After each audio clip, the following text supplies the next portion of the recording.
Hello, welcome to Win, Lose, or Cry. We got three games to talk to you about this week. We got the Rangers, we got the Pens, and we got the Islanders. So we're going to get right into it. And Chase, James, which one of you guys wants to start off with this one? I'll jump into the Rangers game there. All right, sounds good. What do you think? Well, I'm kind of going to go with the theme for today's podcast you're going to hear me talk about it a lot throughout. So it was a good game. It was a lot of back and forth. I mean, the first period was pretty. It wasn't slow. There was good back and forth. Not a lot of shots on net. And I found throughout the entire game, the Leafs played a good defensive game, which is what I wanted to see out of them. I mean, the shots at the end of that game were 30-28, so it was a high shooting game. But in that first period, New York outshot them 7-5. The Leafs were able to hold them to 7 shots in the first and second period. Looking ahead, I'm going to jump ahead a little bit here. Against the Islanders, 2 of the 3 periods, they held them to 7 shots. And so, where I want to go with this is, have the Leafs become a defensive team? And this is going to be my topic that I'm going to keep bringing up each game as we go, because, I mean, they had 1 penalty kill. They killed it.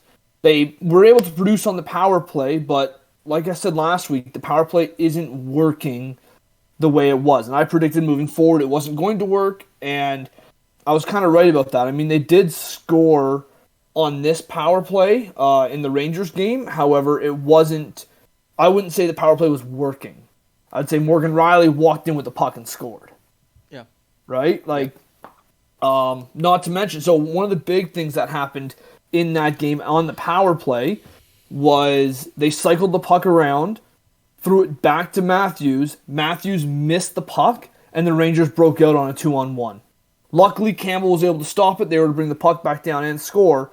But that same cycle of get the puck around, give it to Matthews, doesn't work.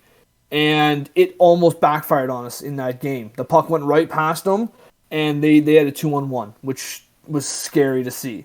Good to see Campbell, but Love Campbell. it was scary to see that we're giving up 2-on-1s because the other team knows, find Matthews, that's where the puck's going. Yeah, that's just the story with the power play for the next 2 games. I actually have notes about that too. The exact same thing.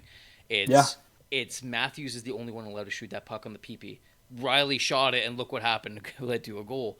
But what I'm noticing... he didn't even just shoot it. Like, he carried it in from the blue line. It was pulled good. a toe drag and scored. Yeah, it was a good goal. He did a good job of it. But what I mean, like, because New York, last time we played New York, right? It was a very similar game. Mm-hmm.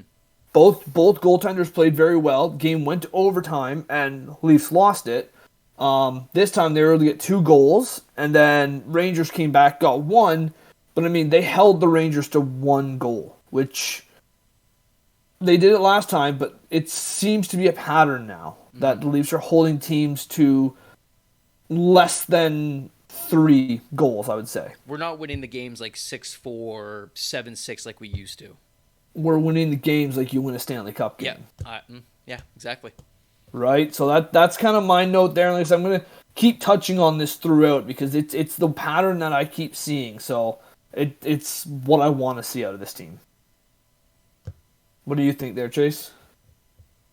I think they're getting better defensively. I wouldn't necessarily say they're becoming a full defensive team from what I was watching through the highlight packs. And I'll touch on a couple of things as we go through game or game by game.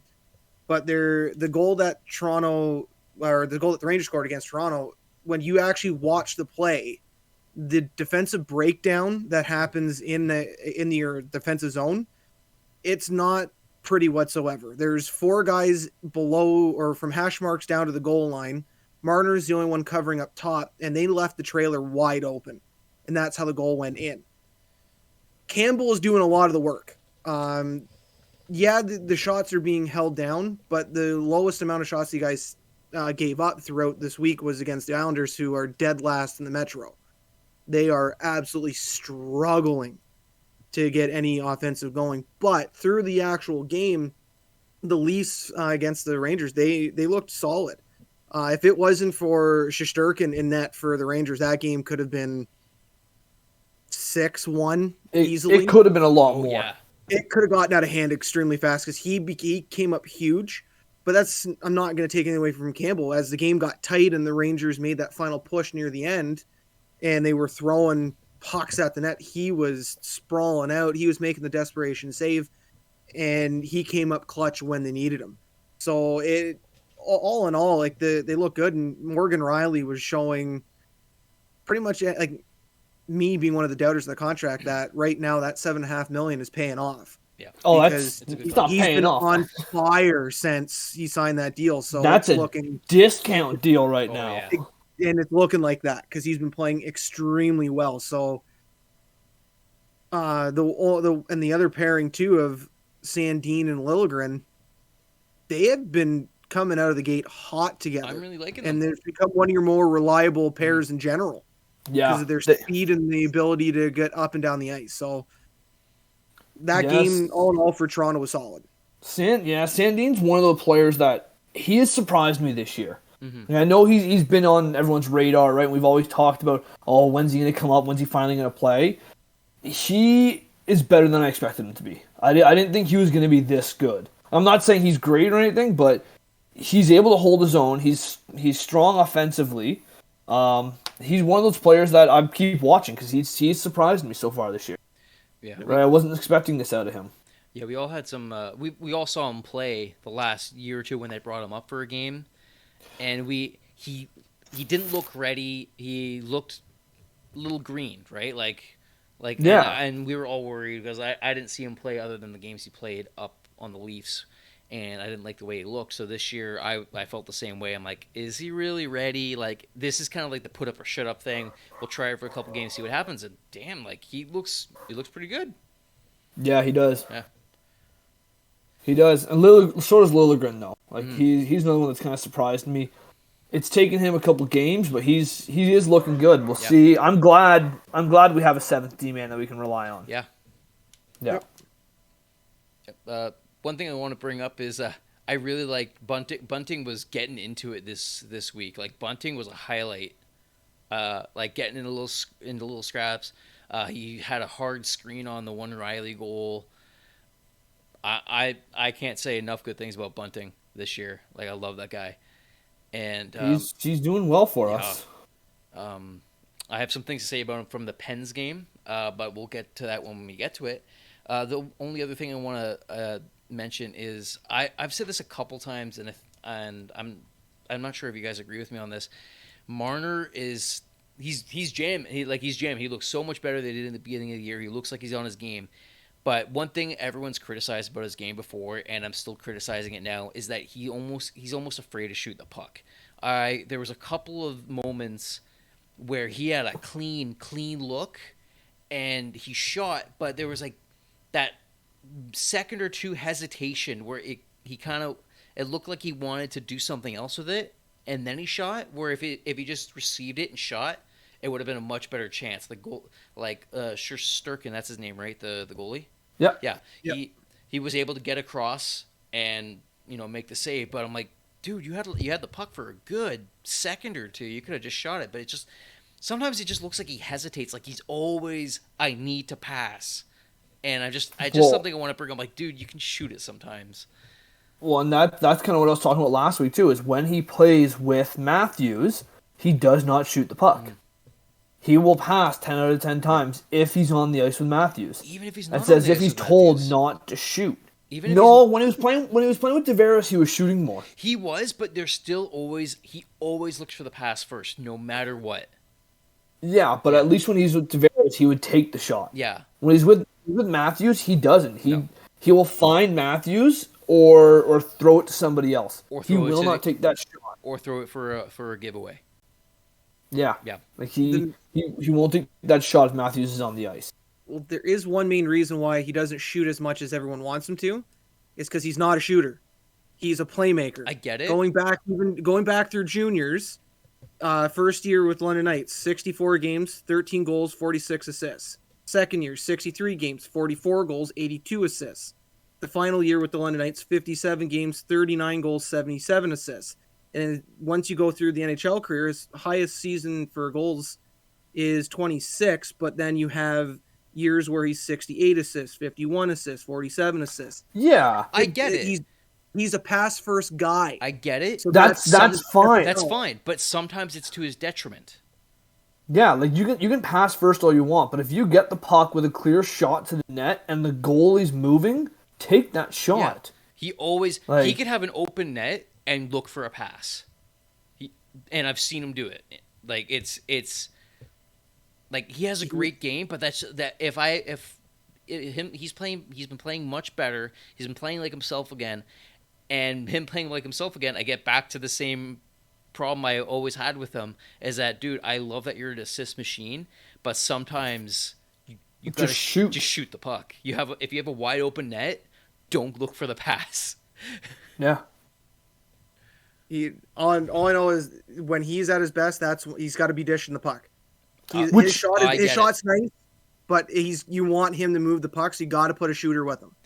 I get it. I agree. But agree. Everyone can. If people watching the tapes playing the Leafs, they know if Marner has they can leave Marner open all they want because they know, okay, he'll receive it and he's gonna pass it to somebody, so we can just kind of double up on the shooter. Yeah, double up on the shooter because we know there's no way in hell he's shooting this puck. Especially on the power play. Yeah, if he shoots 20% of the time, then everyone's just like, he's probably gonna pass, but we have to block him. Now you don't have to. Yeah, and like that's I talked about that last week too. Is if you were to shoot 1 in 10 times he's in the offensive zone, it'll at least create doubt that maybe he won't pass. Exactly, but which means you have to consider, okay, he could shoot it. Whether he's got a good shot or not, it doesn't matter. It's whether or not he puts the puck on the net and now becomes a liability for the other team. They can't just leave him alone. Someone needs to be on him because he might take that shot. Yeah. But if you leave Mitch Marner alone, you're going to give him more ice to create more room to use his hands in tight to the net. That's the thing. Yeah, but if you double up on the shooter and Mitch isn't going to shoot, it's same result. Yeah. They're not going to score. That's what they know. But he's got the hands, so if you let him get in tight to the net, he doesn't have to shoot. He can move around and tuck it in. That's the thing. Yeah, but at that point, if you leave him wide open, you're leaving one of the most skilled players in the league to do whatever he wants, and that's not a good thing. No, and they don't leave him wide open. But if he's sitting at the top of the circle with the puck, no one's going to rush him because he's not going to shoot it. Like, you're going to block him, but you're not going to full-on commit to him because you know most likely he's going to pass it. Yeah, I completely agree with that. He's 100% a pass first and will not shoot the puck if Matthews is on the ice. No. But he does lead the team in points this year, so. Yep. Turned it around pretty good. Now? Yeah, he's 17 points. Yeah, he leads. He picked it up. Yeah. Yeah, him, then Tavares and Nylander are tied for second. Nylander slowed down, eh? Yeah, which is kind of expected. Yeah. Right? I didn't think he was going to keep the same pace that he did. No, but like that's one thing. I haven't really noticed Nylander in a little bit. No, not too much. That's not good. I mean, I didn't watch the Penguins game at all. I think I saw 5 minutes of it, and it was the Penguins' second goal. Well, and it was a nasty looking goal. Like, the Leafs were way out of position. Yeah. Campbell was facing the wrong way pretty much. Penguins just kind of walked down and scored. Like, it was. Well, like I said, I didn't watch anything except for that. Well, let's use that to go into the Pens game if you guys don't have anything else to say about the Rangers game. Yeah, I've got nothing else to say about the Rangers game. I mean, I thought it was a good game. I thought the Leafs played well, and it was the kind of game I want to see. Right. Chase, you wanna go with the Rangers? Or sorry, the Penguins. Yeah, that was a little bit of a tougher game for the Leafs. In general, there was a lot of defensive breakdowns, being caught flat-footed. The first goal, what was it? It was Gensel who had made a nice move. They didn't put enough pressure on Gensel coming down the sideboards. He was able to cut in, and then you can't blame Campbell on it because when a player like Gensel comes through the middle and goes to the backhand, it's the most unpredictable shot because you don't know if it's going to go left, it's going to go right. If it stays on the ice, it goes up top. So it beats him right underneath the arm. So that's a great shot. The second goal, however, that one is a little tricky to play, because when you have Crosby coming down the one side, you really can't cheat. You can't cheat it. No. So Campbell gets stuck having to play the shot, but there's no Muzzin is just standing there, doesn't even notice Carter come through the back door, and it's just an unfortunate bounce, and it's a bit of a muffin shot to go into the net, but it's still hard for Campbell to plant the foot and turn around to get there. And losing the amount of faces they did, they were 46.3% on the draw.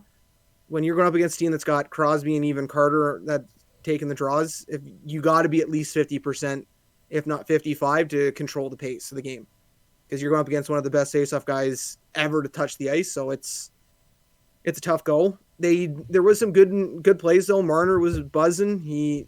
I think it was Marner, Muzzin, and I forget who else. Probably Bunting. Hit posts or crossbars. So it could have been a very close game, a 2-2, maybe even an overtime game if there was just a couple more inches down and to the left. Just a little bit. Just need a little puck luck. But other than that, as I said, there's a couple of defensive breakdowns, but it wasn't an overly bad game. It's just the Leafs are able to expose some flat-footed defense, and they took advantage of it. Brandon, what do you got? Okay, so I'm going to start. And James, we talked about this before we started, so feel free to chime in on this. My first note on this game is James is right about the power play.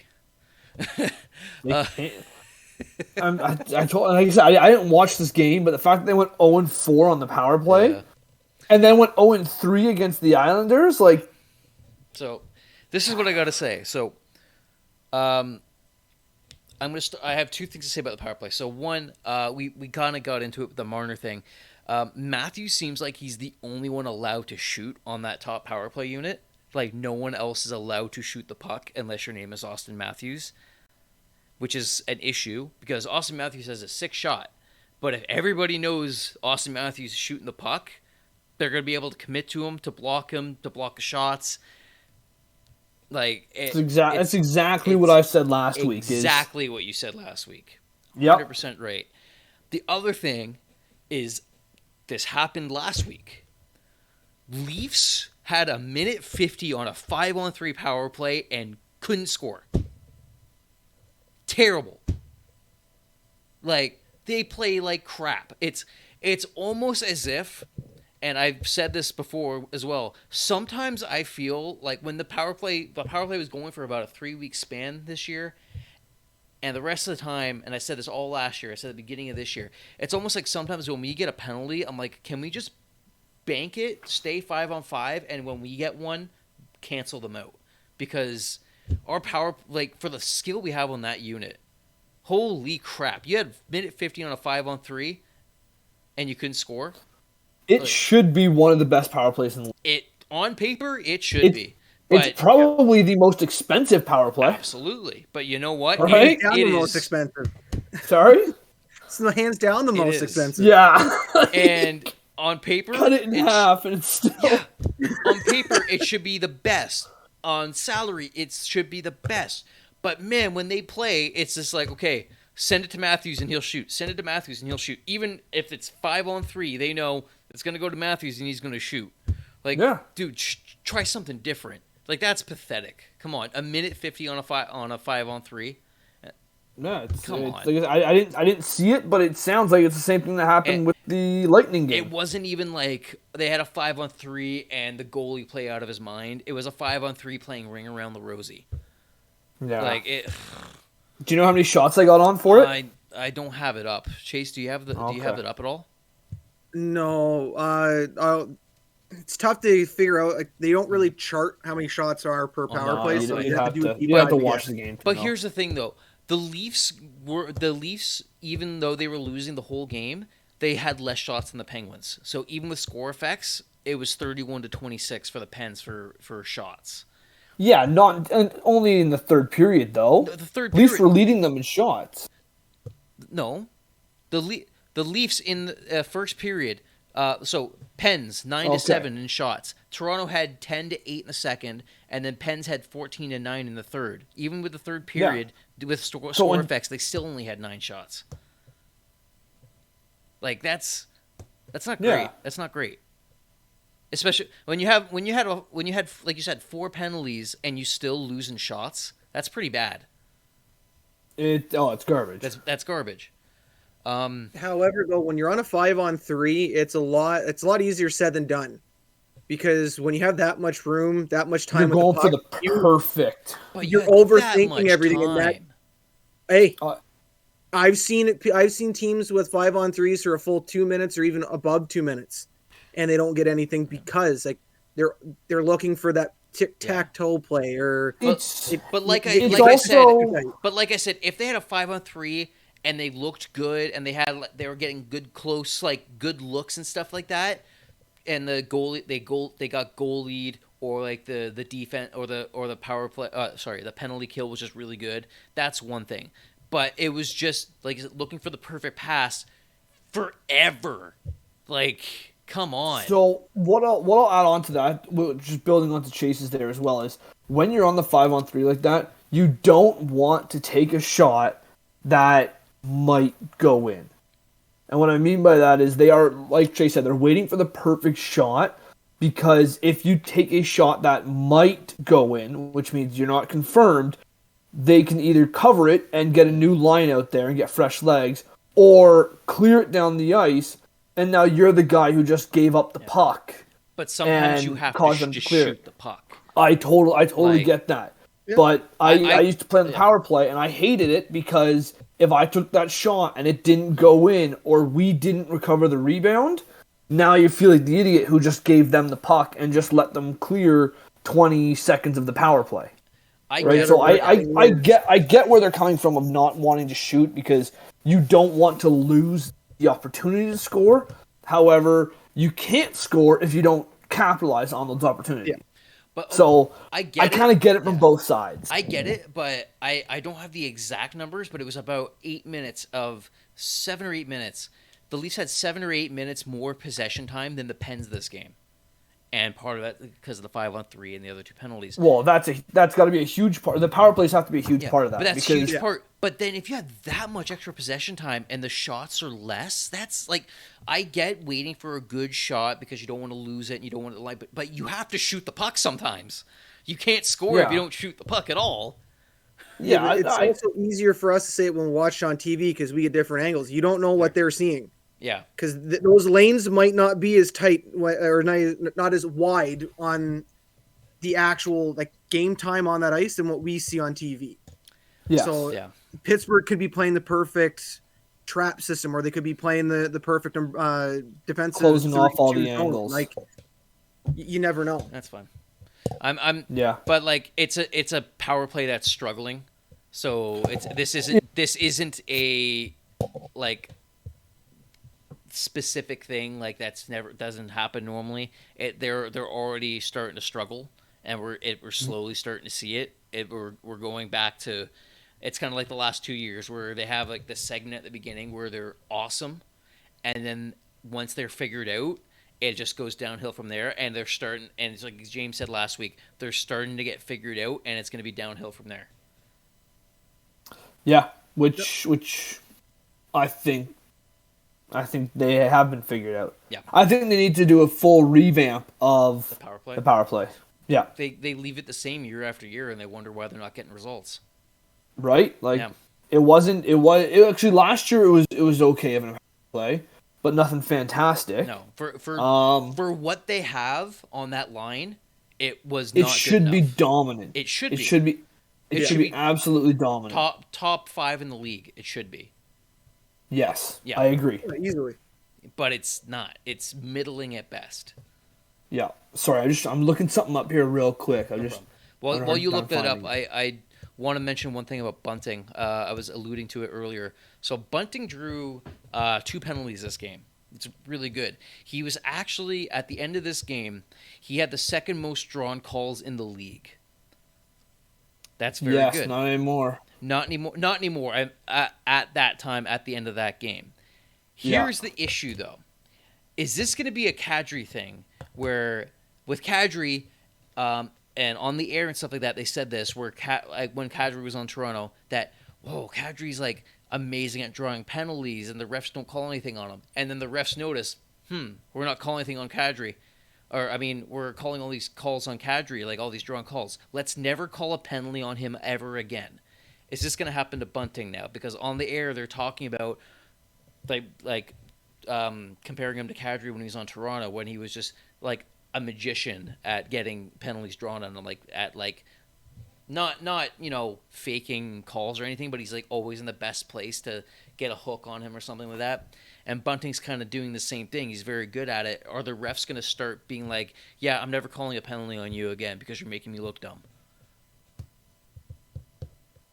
That should never be the case, because even now with Kadri in Colorado, he's drawing penalties like a madman. When he was on Toronto, it didn't happen, though. On Toronto, he used to get penalties drawn on him all the time, and then there was a certain point where it was brought up on the air and stuff like that, how like his penalties drawn was insane, and then he had to like pretty much get murdered before anyone would call a penalty on him. It was like who's the Babcock in the one game called out the ref for it, saying come I don't remember what the penalty was, but he was yelling at the ref to call something on Kadri, and then finally they okay, we'll call calls, I guess. It also got to the point, though, before at that, I think around that time frame, Kadri became a little bit that's where you started to see Kadri's attitude change. Yeah, but and he started to become a bit more yappy again. He was taking some questionable runs at people because they were trying to use him as more of like a third line grinder for that purpose, which he's not that player. Now you see him back in a top 6 role from that time frame, and now he's a little bit more calm. Yeah, he does get a little bit agitated and rambunctious, and I want to slap him being an Avs fan because I want him to calm down and not take that stupid penalty. But he's more level-headed. He's drawing more now because he can focus more on offense, and he's not focused on, okay, I got to go out and I got to shut this guy down, so I got to hit him. I got to get underneath his skin. No, he can play his game now. So I think that was the issue at that time frame as well.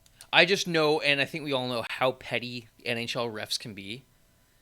So it's a concern that I have, and I heard people on the broadcast mentioning it as well.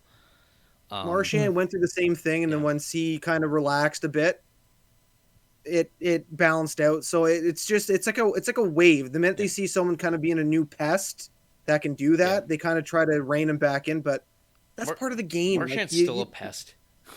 Yeah, but it's not as bad as it used to be. Well, he's not. No. Yeah, no, he hasn't licked anybody in a year or two, right? I think it's about 3 or 4 now. So he's doing well. I'll say that. Was the licking before or after he was spearing people in the balls? After. And then the most recent was him after the whistle in the playoffs punching someone in the back of the head, right? That was I think that was the same year, the rabbit punch. Oh yeah. Fucking Marchand. Yeah, that was bad. Yeah. That should have been called, but you know what? Good for him. He actually looked before he did it. So good for him knowing where he was. But it's still bad. Don't do that. He's one guy that the refs should be watching. Well, he's buddies with left, the refs. right, and center, but they don't. He's buddy with all let him the refs. do his thing. Like, have you seen the videos of him giving them like signed sticks and stuff like that? No. Like they're like buddies. He's buddies with all of them. He's Grandel, smart. ever since that whole thing, though, like if you actually watch him now, he still runs his mouth after the whistles and whatnot, but he's not near as bad as he was then. No, because Bergeron's kind of reined him in. Yeah, so he's more of your superstar in a sense where he's got to focus on the offense, because if he tries to do that stupid shit again, the Bruins are screwed. Yeah, they need him on the ice as much as possible. Yeah, so he's starting to become more mature at the weathered age of 33. Fair. So I just looked something up for fun here, because we all know how good Draisaitl and McDavid are doing. Mm-hmm. They're stupid. Yep. Mm-hmm. Like ridiculous. Like McDavid the other night was held for no points in a game for the first time since April. Yep. Wow. Come on, man. Well, yeah, Draisaitl already has 36 points this year. Mm-hmm. But so I just looked up for fun, and I added up the amount of power play points that those two players have combined. Oh God. And combined, they have 30 power play points. I took the entire Maple Leaf roster and added up how many power play points they have, and they have 38. The entire roster has 38, and two players have 30.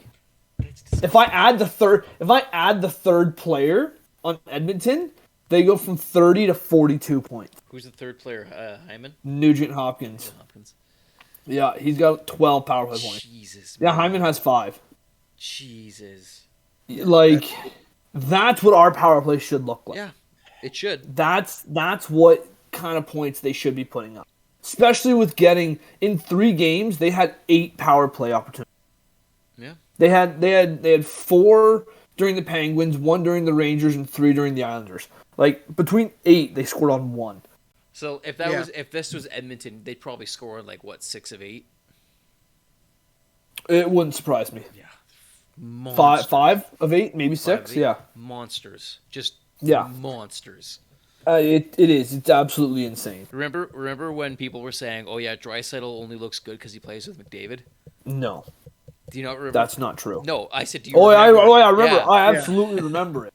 Yeah, no. That's Draisaitl has stomped all over that this year. Yeah, he's doing absolutely incredible. Beast. All right, so I want to take us into this Islanders game All here. right. So I've talked about it a couple times. Joseph Woll got a shutout. Yeah, not buddy. because he played incredible. He did have a good game. I beg to differ. Okay, beg to differ. Go ahead. There was a few saves where he has to come across and make rebound saves. If he doesn't stay focused, doesn't have the quick reflexes, Yeah. that game's different. Correct. This is the thing. A lot of people look at it goes, if they don't make these big highlight saves, they're not playing unreal. He played a He was very, playing very good so positional game. Yeah, He had a very good positional game. he plays differently than Campbell though. That's why. Much. Because like the way he plays, he like you said, positionally. So he's Yeah. not. His style isn't making big glove saves, right? He just Nope. He sits and they look like easy saves, but it's just because his positioning is so good. And I'm not saying he's an amazing goaltender. I'm just saying I thought he played a very good game. Yeah. And, no, I agree. I think he played well. Yeah. But I think the Leafs holding the Islanders to 20 shots helped that as definitely. well. I think the way they played in the defensive zone was very strong. They were able to kill three penalty kills. The Maple Leafs played a very good defensive game against the Islanders. Wool did have his saves. Yeah. Absolutely. I'm not denying that. But I think the Maple Leafs as a team defensively helped him get that shutout. Absolutely. They played Without a doubt. They played so much better than they did the last game he started. Like yeah. I felt the last game they started him, they kind of left. They didn't help him out too much defensively, and we talked about that last week. But this game, like he played well, they played well in front of him. I feel maybe they're a bit more comfortable now that he's been up. They've had some more practices with him and stuff like that. You know what? Solid as a backup. That's a solid backup that you can put in and feel comfortable that you can win a game. So I'm going to change that a little bit. I don't think that they didn't play a very good defensive game against Buffalo when he left by the 4 goals. I'm going to say that was an off night for the Leafs. And the reason I'm going to say that, even though they won that game, in the last 10 games, the Leafs have let up 16 goals. In 10 games, 16 goals. 9 of those goals were in 2 games. Ooh. Think you had the 5-1 loss to the Kings. Yeah. And then the Right, 5-4. and you had the 5-4 win to Buffalo. Yeah. So that's 9 goals, but the remaining 8 games they only let by 7 goals. They're less than a goal a game, and like I was saying earlier, I think they're becoming a defensive team, and it's the kind of game that I want to see. It's not as fun. Like seeing a 5-4 game is more fun, right? You're seeing the puck go in the net a lot, and it's a good time. a 2-0 or a 2-1 game isn't as fun to watch, but it's a more competitive team, in my opinion. This is how we wanted them to play. This is exactly how I want to see them. Yeah, where it's they use their offense to their advantage, and when they do, it looks incredible. But it's not 100% offense. They know how to play defense now. And Big time. Remember when Matthews first joined, every game felt like it was like a 7-5, 6-4, like every game it was like 3 goals or more almost. Yeah, it was crazy. Yeah, and the problem with winning games like that is there's going to be games where the puck just doesn't go in the net, whether it's crossbar or post and out, and there's going to be games where you just can't score. It was like, and you can't rely on scoring to win a game. They were playing shinny at that point, where they were just playing offense because it was fun. Yeah, and like I said, they've become a defensive team. Keefe has got them to play a good defensive game, but they're not like a. Am I thinking Torts who plays like that? I can't remember. Some coaches they play like strict defensive games where it's like they're going to get like 2 goals, 3 goals maybe max because they're not an offensive team. They're a super strong defense, and the Leafs used to be the opposite of that. Like you said, they're good for like 5 goals, 6 goals, easy a game. If it was like 3-0 for the other team, you're like they're going to score their way out of this. But we don't get to that and anymore. It was fun to watch. Yeah, but we don't. But realistically, it's not a competitive team, and it's not a playoff team. No, whereas right now, the way the Leafs are playing, in my opinion, I think they're a playoff team. Right? Absolutely, they are playing like a playoff team. They can get a little rougher, like they can push more people around, but I think they're playing like what I want to see them play in the playoffs. Yeah, which is limit the offensive chances. Capitalize on the chances that we have and shut down the neutral zone, which is kind of what they've been doing. The only thing I need to see is the power play to start producing. Yeah. Right? The Leafs went perfect on the penalty kill this past week. I mean, realistically, in 3 games they let up three goals. Right? So like again, they're 1 goal a game. Like that's the kind of numbers we want to see. But again, that they need to get that power play. 0 for 3 on the power play. Well, that's what I mean. Yeah. That's what I mean. Like so that's what they need to correct. Part of that 0 for 3 though was Ilya Sorokin. He played out of his mind in that game. I don't even remember. I can't say he played incredible. Not that I recall. Oh, again, one of those games where that could have easily been a 6-0 win. That seems to be our thing we've been saying lately. That game could have been. Right? We said that about the Rangers game. We said that about the Calgary game. Right? All these tight games that the Leafs are playing well to shut down the opposing team. We're sitting here like that could have been a 5-1 or been a 4-2 or because you keep running into hot goalies. Yeah. Well, so like you get the goal you need, which is good. You can't put the foot down on the neck further because they're just. And you know what? I'm okay. I'm okay with that. If we win every game moving forward to the end of the season, 2-1, I'll be happy. Because come the playoffs, teams get defensive. The goalies step up usually, unless you have a goalie that falls apart. Your goaltending usually improves a little bit. Teams get more defensive. So if the Leafs are already playing against defensive teams now, come the playoffs, it won't be that much of a shift. Just the physicality of it. The only thing I'd say is he was a hot goalie, and we keep running into hot goalies. But 1 for 8 in power plays this week, that's not good. No, that's not hot goaltending. That's the power play not running correctly. Yeah, and like I said, the 1 of 8 that went in wasn't, in my opinion, it wasn't the power play work. No, it was right. Riley going in and doing a dangle. It was Riley had an open lane, like what Marner usually has. And instead of passing it or dumping it on net, he carried the puck in, pulled the toe drag, and then just put a little shot in. Like, it wasn't the power play working. It was Morgan Riley showing us that we didn't waste $7.5 million. And I think I heard a stat this past week. Since signing the contract, I think he's a point a game. Oh, really? That's great. I don't know if he still is after this week, but I know as of after the Rangers game, I'm pretty sure he was a point a game since signing that contract. That's wild. So like I said, I don't know anymore because game or the Islanders game, but after the Rangers game, he was a point a game from the point where he signed that contract. So maybe that's all he needed. Just sign the contract and go. Just the confidence boost. Yeah, exactly. So that's all I have to say about the Islanders game. I got You guys nothing have anything else. to add to it? Nothing on that game.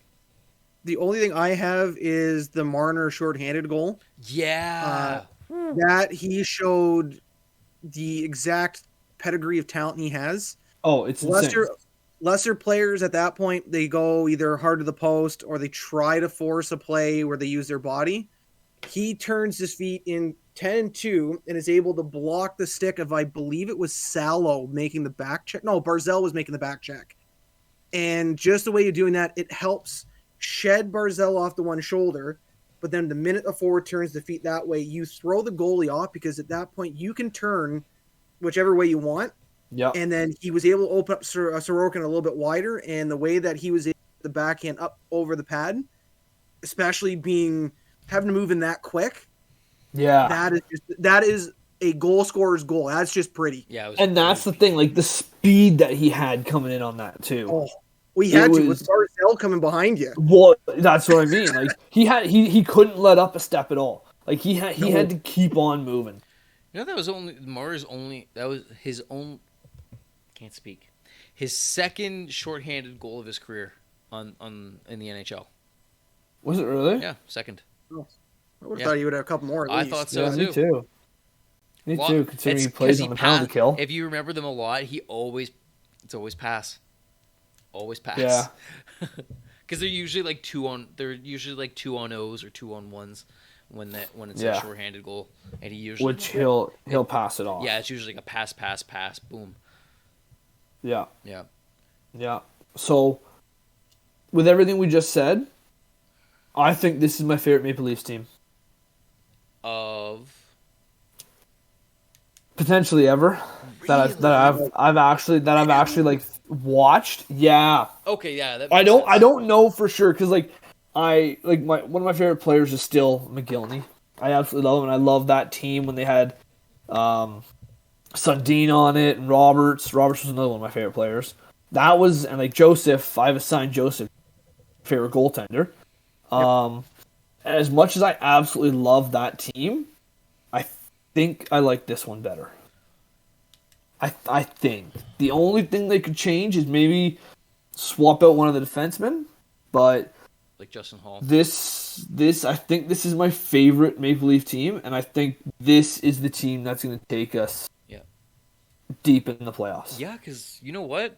Woll is a nice, solid backup, so that's good. So he's a third. He's not a backup. He's a third goaltender. Yeah, but Mrazec's played 5 games, and I don't know if I haven't even seen him do anything. Like 5 periods, Brandon. 5 periods. He's played 5 periods this year. Hasn't looked good in two of the 5, maybe 3. I don't know, man. Like I guess he gets the. Does he get? There's absolutely no way Joseph Woll is going to be the backup for the Maple Leafs this season. What if say Mrazec isn't ready until after the Christmas break, right?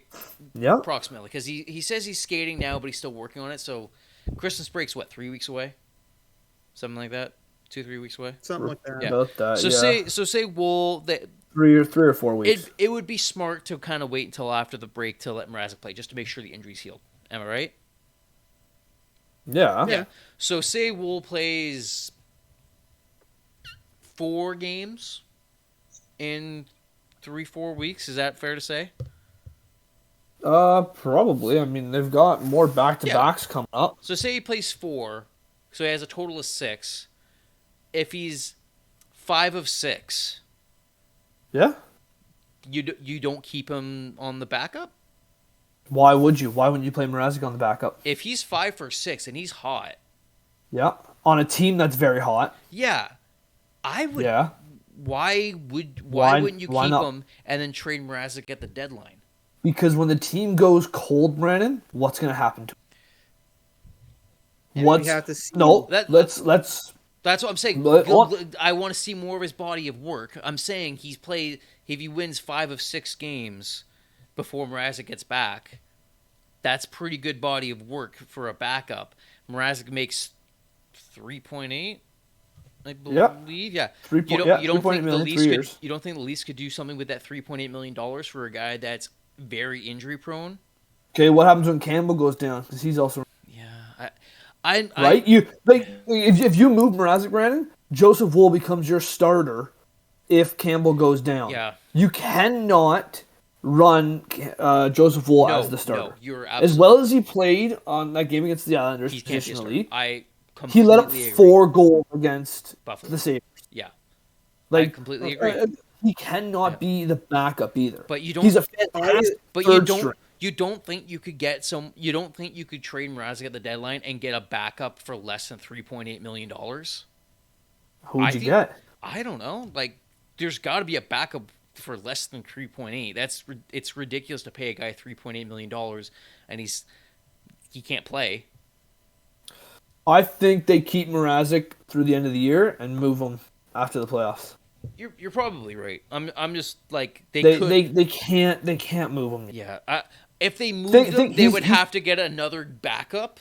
But I'm just saying you could get a decent backup for $2 million, and then with that $1.8 million, maybe you can get somebody to you could also move Richie out and maybe replace Richie, and get somebody Yeah. a little better. Like that's kind of what I'm thinking. And Like that's- obviously, I wouldn't say get rid of Mrazek and then Wool's going to be your starter if Campbell goes down. No, you can't do that. But $3.8 million for a backup that can't play 90% of the time at this point, like more than that. I don't know, man. Like trade him to a team trying to hit the cap floor and maybe get someone a little cheaper. Well, we have to see what happens when he comes back from this. Yeah, exactly. Right? Because if he comes back and gets injured again, then you have to do something about it. You have to move. Yeah. Because you can't keep playing Woll, Yeah. in my opinion. No. He's not ready. He's a good third. He's a very good third. He's exactly. He's a good third string. He's not our backup. He can't go in if Campbell goes down. He can play that backup role, but he can't play that starter role. No. No. I think both games he's played were back-to-backs, weren't they? Yeah, they always put him on the back. I'm pretty sure the Buffalo was a Yeah, back-to-back it was. game, and I know the Islanders was. So. Right? So on that note, we'll probably see him December 5th. Yeah. Because the Leafs have a back-to-back the 4th to the 5th. Yeah, he'll play every back to back for sure, at least till Christmas. Yeah, so now Mrazek is supposed to be back in. I want to see him play because technically his record's 1-1 now. Right, so Yeah. we'll see what he can do. But yeah, this Leafs team I think is going to be. If the Leafs go far in the playoffs, it'll be this team. I'm backing up Dubas. I'm agreeing with him. This is the team to do it with. All right. Hey, it's the team. Realistically, what are they going to do? Right? Oh no! Right now, this team's going to give you the best option. They're playing the best out of any teams in the last, let's say, 3 years. Oh So- my goodness! The last 10 years, this team could beat any team in the last 10 years. Oh, yeah. any Maple Leaf team in the last 10 years. Oh yeah. They I could don't know. walk all Okay. over them. I mean, for 5 of Oh, the last no. 10, we were terrible. So like, Yeah, it so like doesn't say much. that's like this team. I'm genuinely excited to see. They've got the depth, which I know, Brandon, you were scared of. Right? I mean, Camp's just putting up those goals right now. Camp is looking Like great. who knew he was a goal machine? Getting 3 goals. Hey, him and Kosh are looking great together. They're looking It's- really good together. Most of those guys that we picked up I was worried about. Funny enough, I was worried about everybody except for Richie, and the opposite happened. Everyone's playing Yeah. great except for Richie and Mrazek. They're all doing fantastic. They're all playing. doing way, better than we yeah, could have expected. They're playing Oh, yeah. great. Yeah. I want to agree with you, but I can't defend these. I have to see them in the playoffs. Like we saw this last year with North Division champs and this crap. And I'm like, I have to see them. I have to see how they play in the playoffs because I'm thinking of how they've been playing the playoffs the last 5 years and breaking the record for most points by the Leafs, doing this, breaking this record, and then laying a turd. So I'm like, you know what? Regular season is great, but I'm not going to start calling in and reserving my spot at the parade until I can at least see them play in that first round. I can't. You also haven't seen a Maple Leaf team play this defensive. That is true, but a lot of the people on this team, the main guys on this team have been here for all their big collapses. Yes, and they so have. I need to see how they've changed. We can play defensively all we want. So you're saying when they win the first round and they make it to the, then you'll get behind this team and support them? I'm behind this team and support. That's what it sounds. I am behind. Like, you know what? I'm gonna sit in the corner here, and when they win the first round, then I'll put the Leaf jersey on. No, I am. We call a bandwagon fan. Right? I am fully supporting them. I'm just saying because you're saying they're your favorite Leafs team of all time. I am. What? I can't do that, and in my head, logically, I agree with you. Because on paper, and I keep saying this, on paper, they should be. But we keep saying, on paper, their power play should be amazing. Last year, on paper, they should beat the Montreal Canadiens. But for all their skill, they keep finding a way to break down somehow. And it's between the ears. Yeah. And I need, before I say they're going to do it, the thing, I support them. I fully support them, but I can't say they're going to do the thing until I can see them do something in the playoffs. When the games matter, I need to see how they play when the games matter. So again. But I'm supporting them right now. I'm just saying you are supporting them, but you don't think they're a good team until they win and prove they're a good team. They are a good regular season team. They can't prove otherwise until April, which sucks. Correct. But I need to see how they play in an actual important game, because right now the Leafs are going to make the playoffs. Yeah, their team is going to make the playoffs. Sorry, what was that? You sounded so confident. They're going to make the playoffs. Oh, that's so. Look at that confidence. Yeah. Where was that a couple weeks ago? Dude, did you not see how they were playing a few weeks ago? Yeah, you thought they were like maybe a wild card spot team. I don't have them much higher, but they're going to make the playoffs. I know they're going to make the playoffs unless they really should have been. But that's the thing. They'll make the playoffs, so yay. But then so that makes the regular season not really matter because we know they're going to make the playoffs 99% chance. Which means what matters is April. Round 1 of the playoffs. If they go to round 1 and say they're in the top of the division, like they were last year, but with a real division. Say they're at the top. Nope, I'm going to correct you on that. in a second. Okay, keep going. Let me just finish. Okay, say they're at top of the division, right? Say they have 120 points this year, something crazy, and they're ahead of Tampa, ahead of Florida, all this stuff. Yeah. Are you 100% thinking, they're top of the division, they're the President's Trophy winners, they're going to make it all the way, but in that first game, or are you thinking, how are they going to play in this first round?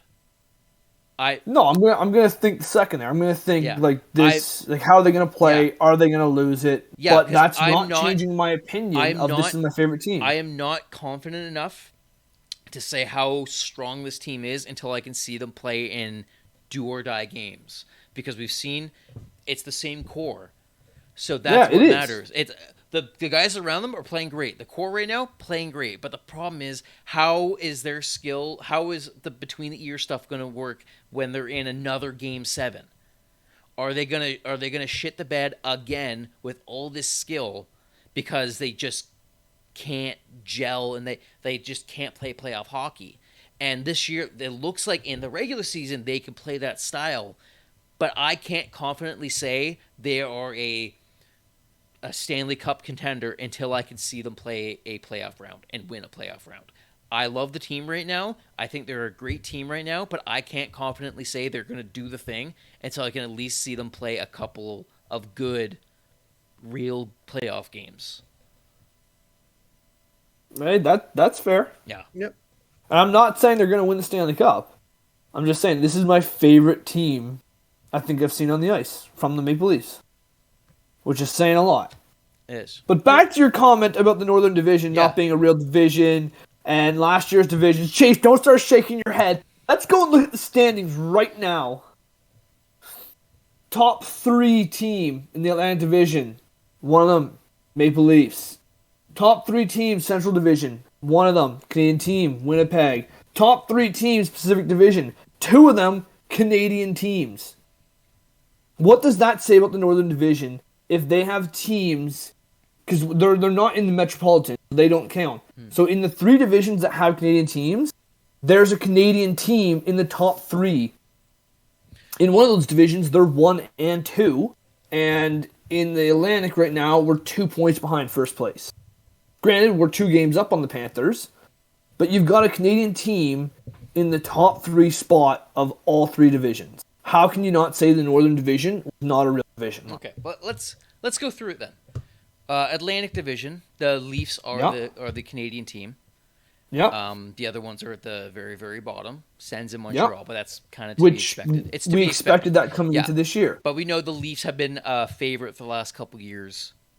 So there we go. They won the North Division. They won the division last year. Yeah. And they're sitting in second place now in the Atlantic Division. So Metro, like you said, no Canadian team. Yep.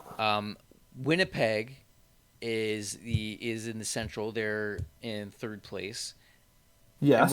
And Winnipeg has Halibut and they have some good players. They're in 3rd place, tied for 2nd place, and 1 point behind first place. So it's not like they're in, like, 1 win, they're in first place. Right? Like, they're at 22 points. First place is 23 points.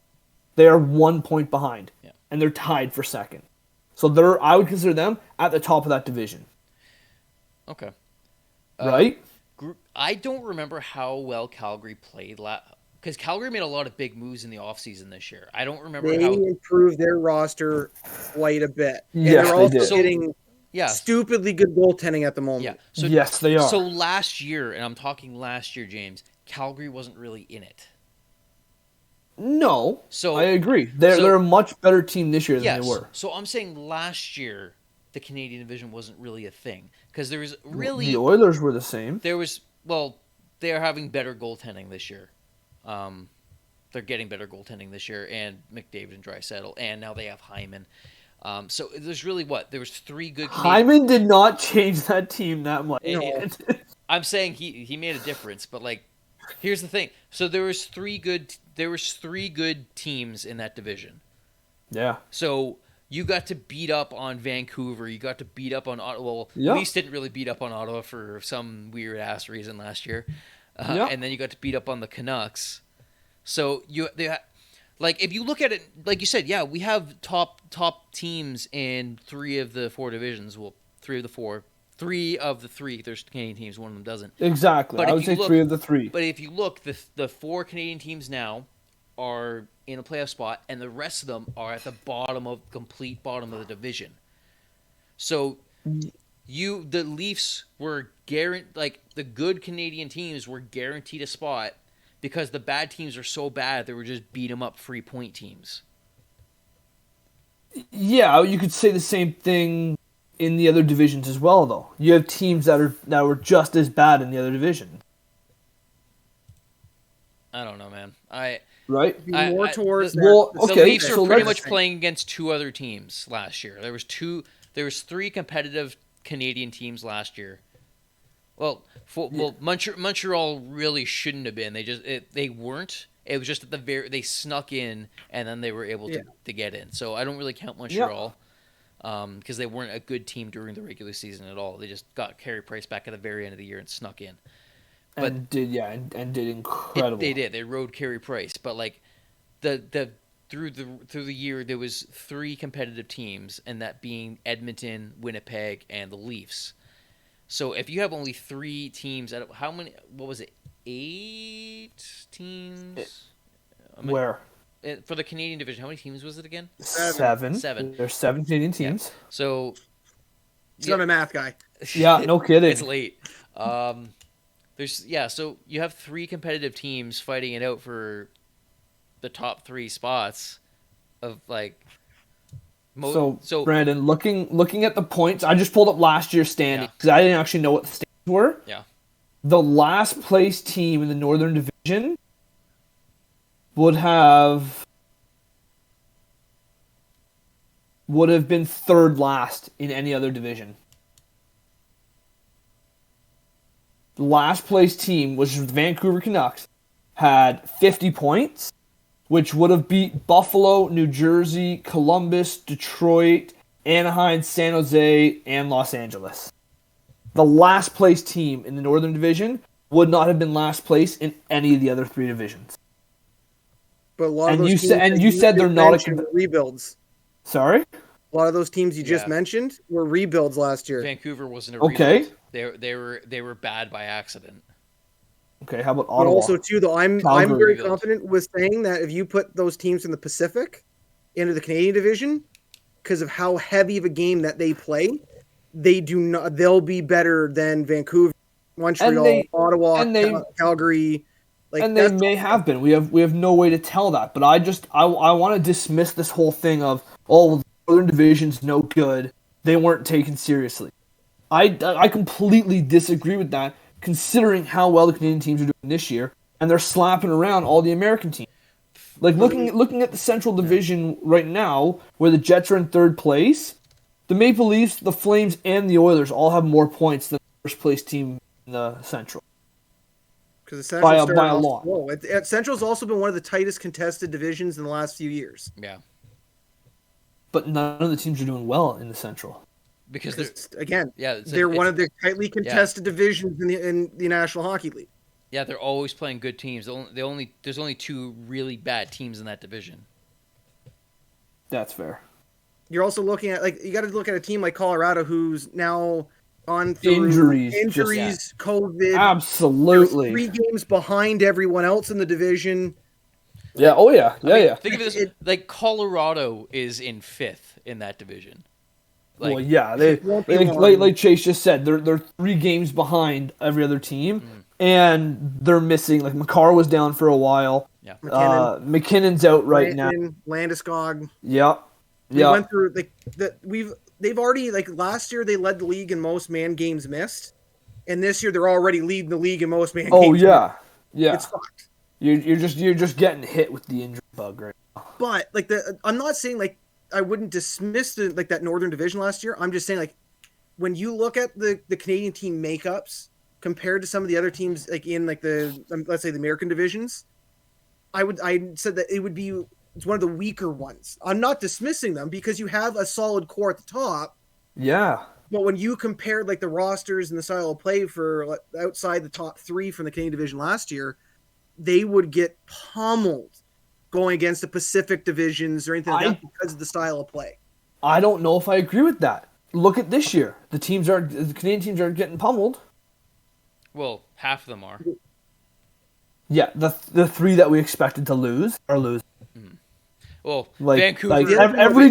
Every division has their teams that are going to, and we all know who those teams are, right? Like when we started this, we didn't even talk about the bottom 4 teams in the Atlantic Division because they weren't worth talking about because we knew they were going to be the bottom teams. It's really bad though. Vancouver, again, they're not supposed to be bad. They're not. No, I know. Right? I know. Man, it's. Yeah, I know. Man, holy.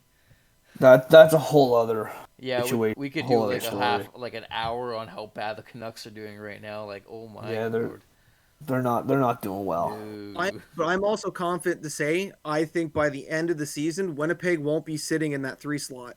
They're going to be either 4th or a wild card because their defense is not that strong.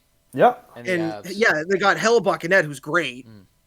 But I don't think they're strong enough to go up against a team like Dallas that loaded up in the offseason. A team like St. Louis who they play great hockey. They do. In Minnesota this year, for some reason, that defensive system is working, but they're getting points from guys that you never see get points.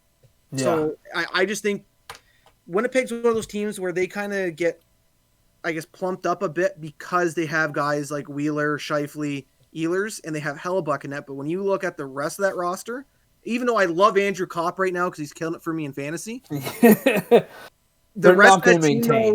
though, it's good, but it's not that good. So it's gonna be a little different. So we'll see what happens. Also, like, the Avs are going to overtake the Jets easily right now because they've played, like you said, they've played 4 less games than the Jets. They're on a 5-game winning streak right now. They're only 3 points behind. Yeah, and I know, like, it's me being a homer, but it's because I believe it too. Like, just in general, the Avs win the Central Division again. There's no team in that division that should be able to touch them when they're fully healthy. Mm-hmm. I agree. So it's just they got to get there. And the Vegas Golden Knights, that's another team that's been injured. Yeah. That they struggle with COVID. They're missing Eichel still. They're sitting 4th in the Pacific right now. They should be, if not leading, if not second in that division. They are. So I think you're going to see Calgary drop. I think Edmonton, they'll float between that 2 or 3 slot. Calgary will float between, I think, 2 to 4 if the goaltending can stay hot. If not, that goes back to normal. They're going to be 4, like a 3-4 spot, maybe even a wild card. The Vegas Golden Knights are going to have the most interesting trade deadline.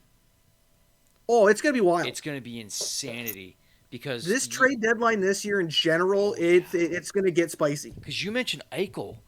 They are so over the cap if they want Eichel in. And if they want him in for the end of the season, they've got to make some massive moves. There is a very, very slim chance he's in the lineup as of February.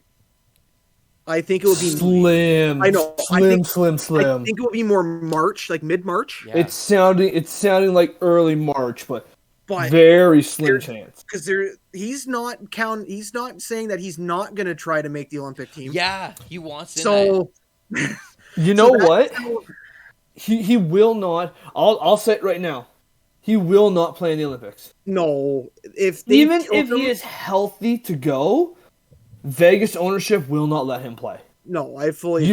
You don't do all this trading, spend all this money on a guy just to barely get healthy, and then be like, you know what? Go play in the Olympics. Hopefully, you don't get injured. They can't stop him, but they pull him into the office. So listen, we listen, would suggest you not go. Listen, do you want to be traded to the Coyotes? I hear Arizona's great this time of year. Yeah, we're taking everything they have, and they can have you. I mean, 3 first-round picks for Jack Eichel. Is that something that they'd be interested in? And Keller. Yeah, you'd have to throw Clayton Keller in there. Yeah.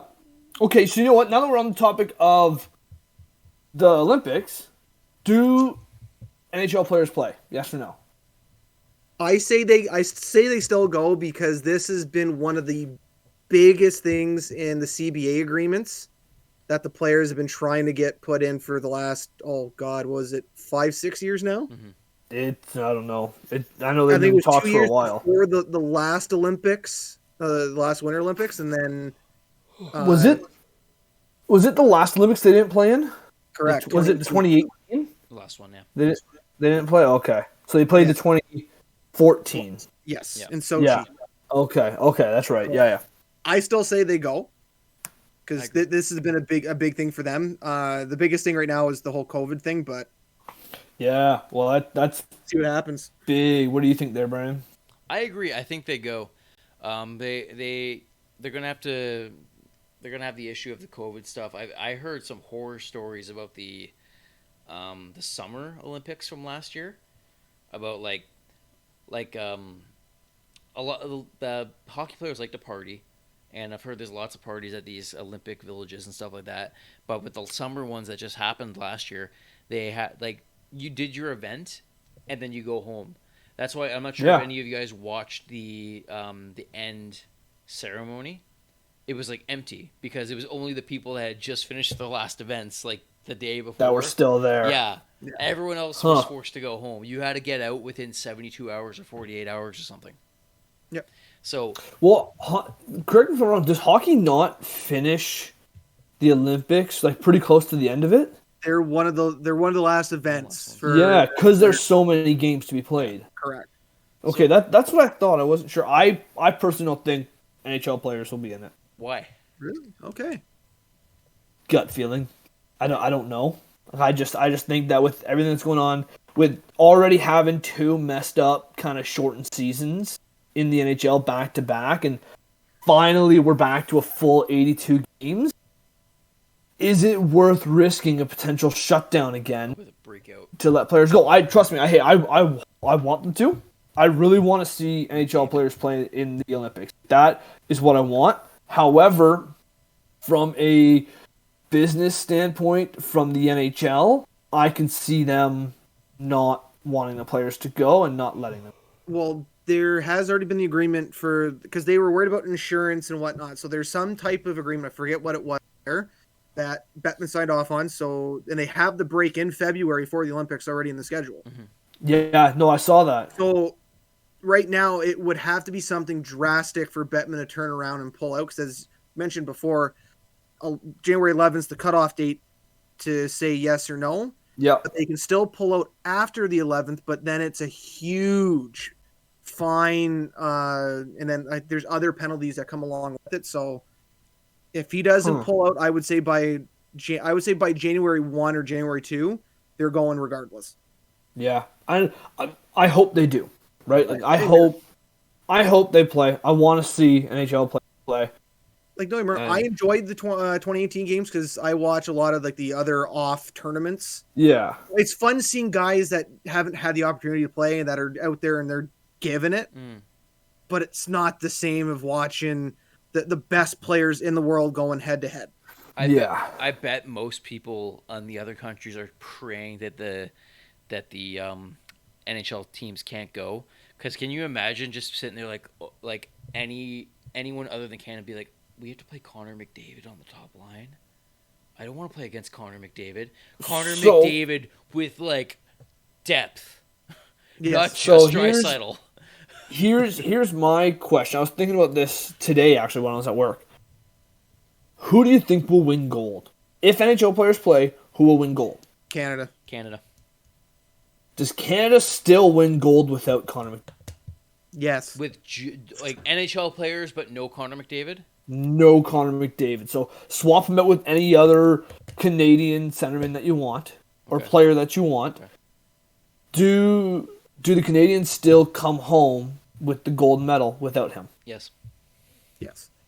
The depth Canada has down the middle is insane. It is insane. It's stupid. I think that I agree with you guys. Yes, I think it's a much tighter competition though. I think by having McDavid, you take McDavid, it gives us a out. huge step up. Oh yeah. Even with McDavid in the lineup, I think this might be one of the tighter contested Olympics we've had in a bit, because no other country has Connor McDavid. But when you look at the U.S. team from top to bottom, they're solid. You look at Russia, they're solid, and I'm saying without Eichel, the U.S. is solid. So that's what I mean. So what if you took McDavid out, right? Because the U.S. does have a very strong team this year. Mm-hmm. Watch out for the Swedes. You take McDavid out of that lineup, and that's a huge powerhouse that you're taking out. Yeah. Right. So I don't know. It was just kind of one of those thoughts that popped into my head, and I was wondering. I like that question. How powerful? Like, is he a gold medal versus bronze medal player? Right? I'd say it's the like difference of him. Silver. Does the difference of him? Yeah, you think so?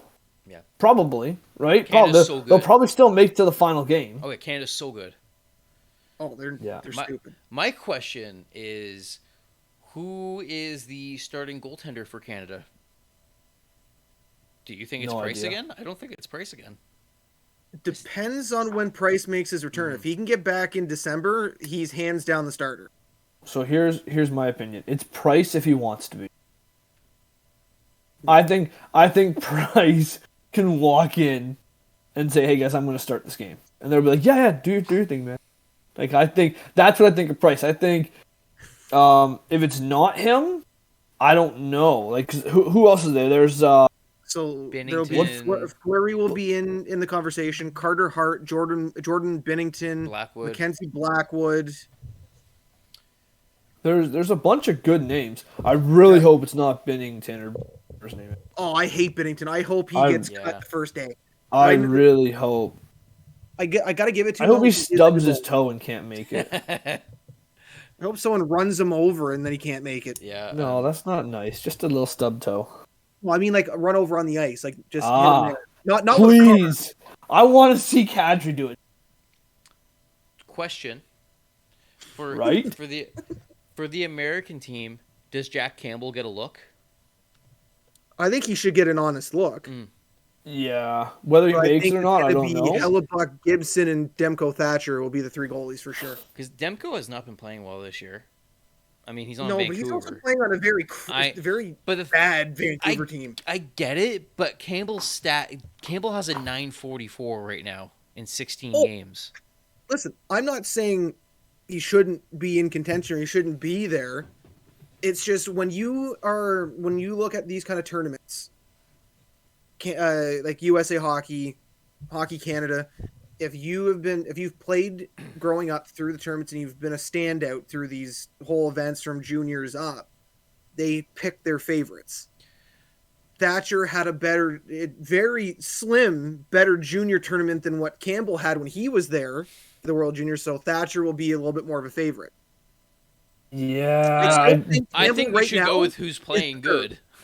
Oh, I know, but it's the theme across the board whenever you look at these kind of tournaments. Yeah. You pick the bigger name. I think he's worth a look. If Campbell's still playing this good by January and they don't have him at least as like the backup or the third, they're idiots. Well, he could also drop off by January. I said if he's playing as good as he is now, say he drops down to a 930 percentage. If he doesn't get at least the backup or the third goalie at a 930 percentage, that's stupid. You also look at the goalie's performance in past international tournaments where Demko's played more. Okay. It's a different style of game on the bigger ice. Yeah, we'll see. Yeah, we'll see. Right? Who knows? But I think Campbell's absolutely look. Mm-hmm. Oh, he deserves a look. No questions asked. Yeah. What do you guys think of those jerseys? The Canada ones? I like them. Let's start with the Canada ones, yeah. I do. I like them. I had them. Yeah, I like. I really like the red and black ones. Like the primarily red ones. They're my favorites. I think they could be better, but they're not as bad as the USA ones, so that's a win in that. Yeah, USA's are worse. They suck. Yeah. So. They suck. No, I don't. Yeah, I don't mind. I don't mind them at all. Yeah, I've heard some people say some negative things about the Canadian one. I've heard a lot of people say a lot of negative things about the US ones. Like they. You know what? Though, sorry, not to cut you off. Like, they're not the best jerseys, but Canada has definitely had worse ones. Without a doubt. Yeah. Like, but if we're going strictly off this year, like, they're not. Yeah, if we're going strictly off, no, they're not fantastic. They're not, US jerseys. Search up 2014's, Brandon. Oh, for Canada? Yeah. Oh, I was talking. I was talking Canada versus the U.S. for their jerseys. Oh, the U.S. is no. Yeah, no question. The U.S. jerseys are terrible. They're absolutely terrible. That's the thing is, like, people are ripping apart like the Canada jerseys, saying like, go look at past years and tell me that these jerseys aren't better. 2014. Yeah, it happened to come up here when I was looking. Yeah, they don't look great. Yeah, they don't. I like the ones that Canada's been using for the World Juniors the last 2 years. The black shoulders, black striping, red middle, and then the maple leaf in the dead center. Like that. To me, those are nice. Those are the good ones. Yeah. Yeah. Yeah. Yeah. I don't know. Which one of you guys mentioned that the U.S. jerseys kind of look like soccer jerseys? That was me. I think they look like 100% look like soccer jerseys. They do kind of. It's because of that patch they have on the chest, that USA patch thing. Oh, yeah. I don't know. I'm excited though. I hope NHL players play because I'm excited to see what they're. Yeah, same here. I just want to watch Canada walk all over teams. Oh, with McDavid, they will destroy them. Yeah. Yeah, put McDavid and Marner on a line together. God. Let me see how that goes. Marner and McKinnon. Yeah. Oh my Marner just has like 40 assists in the Olympics. Like, Yeah. No kidding. And such a fast line. Like, that line, no one would be able to keep up to them. No. Like, it would be insane how fast that line. The cameraman would have a hard time. Like, all right. What do you guys want to move on to here? Quick thing just to see how you guys feel about it. We do have Kyle Clifford being called up from the Marlies. So last week we talked about him getting picked up by the Leafs for future considerations. But he was called up today. And I'm not sure if he's playing in tonight's game or not, but he was called up. I'm not sure if he's just as an extra guy or what. I would assume he's probably playing then. If he was called up today. He was called up this morning, and I didn't see what the lines are for today, but I'm not sure if he's in the lineup or not. I would assume if he was called up, he's probably playing today. Yeah. So who do you think? Right? Maybe do they healthy scratch Richie then? I think that would be the wisest decision. That would be the only one I can think of because you don't want to take out any other pieces because everyone's been playing well. Right. The only other one you can maybe take out is Simmons. But Simmons, right? They're all three are kind of similar players. Yep. Yeah, Simmons has been playing good. Like I'm not saying he's not, but maybe you give him a break. Yeah, you give him like a maintenance day. Yeah. Exactly. Right. Because he had the injuries last year, so maybe you just you're playing a weak team. You're playing the Kings, right? So maybe you sit him and bring in Clifford. Right? Just gives him a chance to break. Yeah. Yeah, that's all. I just wanted to mention it, that he's being brought up tonight. Doesn't look like he's in the lineup tonight. No? No. He might not have been able to make it to LA in time. Mm-hmm. Yeah. Right, because they're in LA. That's right. Yeah. I'm just looking. It looks like it's the same lineup. Richie's on the third line. Okay. Yeah. Playing with Cash and Camp? Yeah. I actually don't mind those three together. That's a good line. It's not a bad lineup. It's not bad. What did you guys happen to see the Sidney Crosby clip where he threw Buddy head first into the boards? Yeah. He was a little frustrated with him. A little bit, but I mean, you can't do that. No, and again, that's one of those things where he's a superstar. I get that, and he just came off of injury and he came off COVID, but like in my opinion, that should have been a 2-game suspension. Should have. Right, whether or not they called the penalty right then and there, I know they didn't, but I think afterwards they should have handed out a 2-game. Look at all the other headshots that have gone down this year. I know it wasn't exactly a headshot, but you can't throw someone head first into the board.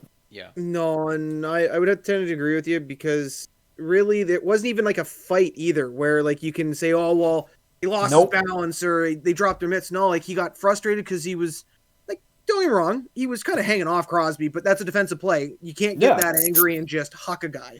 Well, no. So, it's been happening his whole career, right? Like, a lot, like, they don't call... It's kind of like with the McDavid thing where, like, refs just don't call all the penalties that are done to the star players because, like, if they did that, they'd be calling, like, 30 penalties. So, Crosby's gotten older and he's just gotten sick of this crap. That's how I see it. The other thing, though, too, is a lot of people are trying to compare it to basketball and how, you know, LeBron gets all these fouls. You don't want... Like, I understand you want it to be entertainment. You want, like, the best players to shine. But you can't put the Oilers or the Pens or the Leafs or the Bruins or the Avs on 18 power plays in a game because, well, McDavid got hooked. Well, okay, well, what about fucking Simmons who got hooked in the corner? Like, you're going to call that? Like, you can't do that stuff because they're superstars. Like, the game of hockey is a team game and not just one guy. They need to start calling everything. Yes. And then it'll adjust. That way it'll eventually reduce because players know if I go up and around his hands, I'm going to get called for it.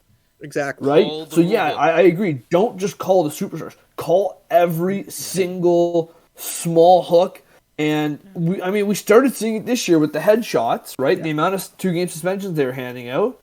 We started to see consistency there. And then Crosby goes and throws someone face first, and they just looked away. Yeah, it's Yeah. like all they have to do Right. is all the refs have to do is be consistent and do their job, which they'll never do. Like it's Yeah, I agree. the refs are holding back the sport. That's in my opinion. Like they're the worst refs of sporting. The NHL refs, terrible, terrible, terrible. And I know that there's games in other sports that refs have been terrible, but man, it's just like they don't call the rules. Like it's like, and every year there's always something where they don't know what the rules are. Like the whole goalie interference thing a couple years ago. They're like, just it's inconsistent. Every game the rules are different. You never know. They're holding the sport back. And like the refs are just ass in this league. Yeah, they need to build. They need to be consistent. They need that's what needs to happen. It's not like you're asking them to do something hard. It's like, hey, do your job. Yeah. If someone gets hooked right in front of you, call it. Call it. If someone throws a player face first into, call it. Call it. Yep. Or at least hand out a suspension afterward. Yeah. If you're not going to call it, hand out a suspension. Because now somebody else can go and do the exact same move. Like, Exactly. well, he got it. And then what happens? They're Why going to can't call that, Kadri? and it's like, why are you calling this and not the Crosby one? Consistency. Right? Like, if Kadri were to do that, and he got a penalty for getting a stick swung at his head. He got a penalty for being on the ice. Essentially. Show me consistency. One player throws someone face first into the boards. Another player is just standing there. You know what? One got a penalty, one didn't. You know what would federal case? You know what would Yeah. fix it? You know Like, he would probably been taken to jail. You know what would fix it? Is having the refs available for post-game interviews like they do in basketball and stuff like that. That wouldn't fix it. It would make them more accountable because it's like why did you call that a no goal when it was clearly in the net and everyone saw it was clearly in the net? They don't have to answer. They just kind of do it and then go home. If someone gets cross-checked in the face 2 feet in front of a ref and they don't call it, after the game they have to like say, someone's like, why didn't you call that? And they have to say, I didn't call it because of this. If they right now their answer is just that's not going to fly if they're accountable. It would give some accountability. Yeah. Right now It would give some, but I don't think that's the answer. There's what that's the only thing I could think of, and 'Cause you can't just let even them when do you what look they're at- doing. But even when you look at the NBA, they don't know what traveling is anymore. They don't know what an actual foul is because they're calling the fouls against the superstars and not all the other players. So how is that going to do anything? See, you need consistency. You need consistency. That's it. That's the thing. I think maybe you should just get rid of the refs altogether and just do it electronic. Like you have the guys in the video watching it over top. You should just do that. Like at this point, I just think whoever's the head of refereeing, they need to get rid of him and almost go start from scratch. That's the best way to do it. Yeah. Clean out every Clean ref out. across the league. Yeah. Yep. And you can't do that. It's like, well, you haven't been doing your job, so Yeah. Performance review time. Yeah. You missed that call. See you later. Yep. Yeah. Jim, what did you call this? Because someone else, because the other team got a penalty earlier.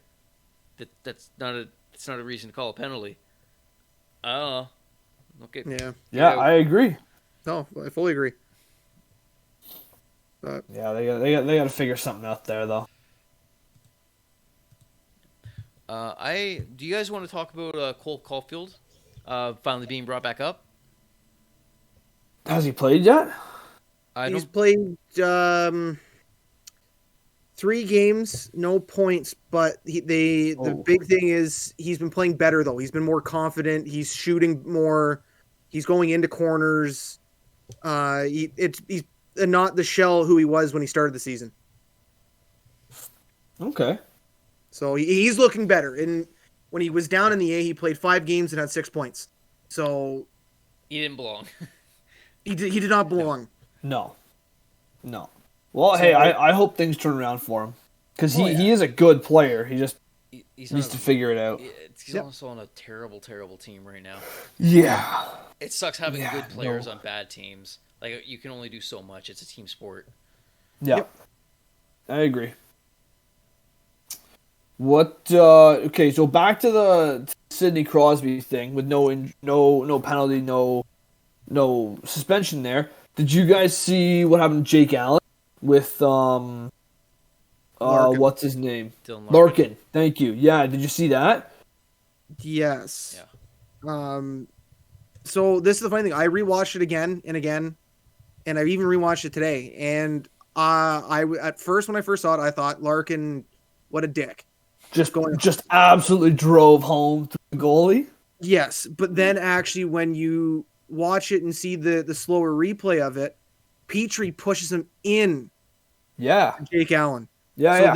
this is why I want to talk about it, because for any defenseman that might be listening to this, or just hockey fans in general, or if you're going to start playing hockey, one thing you do not do is when a player is cutting that hard in towards the crease, or even if there is a scrum at the end of the play, never push a player towards or on top of your goalie. For that reason, because how many games was he out? I think it was close to 10. Might have been 6 or 8 games Jake Allan missed. So now you're relying on Sam Montebello, who's a fringe backup AHL starter max, and Caden Primo, who still needs some seasoning. But like you're risking your goalie's health by doing a stupid move like that. Like by pushing someone at full speed into your goalie. Larkin lost the puck. Like Allan could have easily poked to the corner or made the save. Oh yeah. Like, you don't have to do that. So I just it just pissed me off being a goalie. I just rewatched it.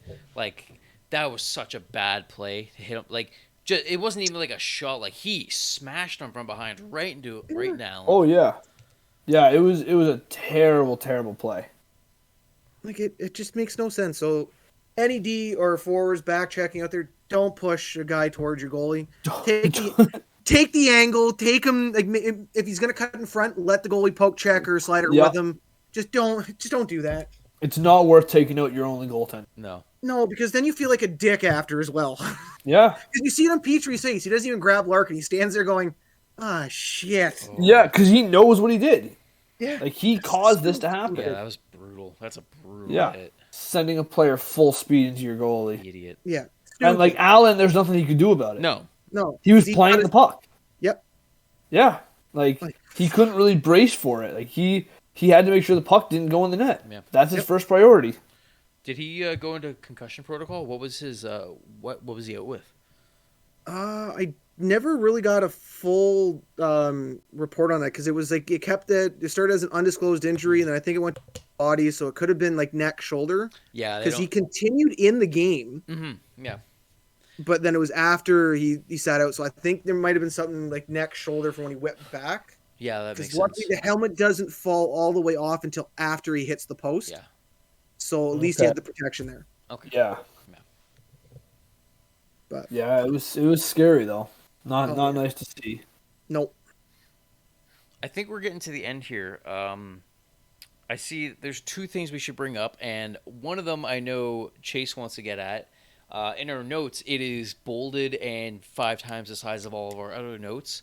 Kadri's on fire. You wanna bring that up there, buddy? Yes, I do actually. He is coming into tonight. He was tied for 4th in scoring with 23 points, but 15 of those points have come in the last 9 games. With McKinnon out, he has been absolutely on a tear. Jeez. Is it 15 or 19? I thought it was 9. I thought he was 19 points in the game. I could be wrong. No, I thought it was. Right. I think I'm just too excited about it. Yeah, I thought it was 9. Like I saw it. It was insane. 19 points in the last 19 points in 9 games. Guy's been an assist machine. Yeah. We got Tyson Berry for him. We got Alex Kerfoot. Hey, Kerfoot scored tonight. Kerfoot has been phenomenal the last few weeks. He's been playing well. I haven't even checked. I forgot that the game was going right now. I forgot how. It's just it's 1-0 Leafs.